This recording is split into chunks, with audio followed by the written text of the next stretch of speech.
Am I wrong for not personally telling my SIL my husband and I have decided to stop fostering? My husband and I, both late 30s, had fostered children for a number of years. We have 3 young children together and we always kept them in mind while we fostered, and we made sure to limit the number of kids we fostered at a time so nobody was displaced. 5 years ago we had a lovely 2-year-old boy placed in our care. We were told he was likely going to be adoptable in the coming years and we were asked if we would be interested. We were absolutely on board with this if it should ever happen. 3 years into fostering her we were told that her biological mother was agreeing to give up all parental rights and allow him to be adopted. Our foster son bonded with all of us and we all bonded with him. The kids saw him as a brother, we saw him as our son, and he saw them as his siblings and us as his parents. We had actually started the process to adopt him a few months ago when the rug was pulled out from under all of us. The caseworker decided to remove him from our home and place him with a couple who were looking to foster to adopt. It was devastating and he didn't want to leave.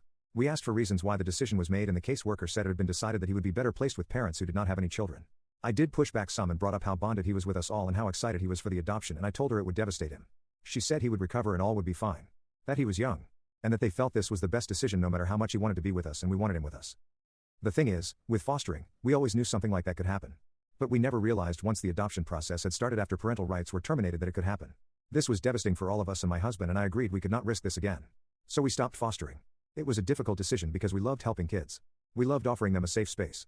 But we couldn't hurt our kids again and the risk was too big considering how badly this was all handled. It wasn't even us who first mentioned adoption to our now former foster son.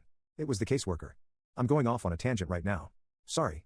We didn't say anything to our families for a while, and when we did we told a few people who spread the news for us.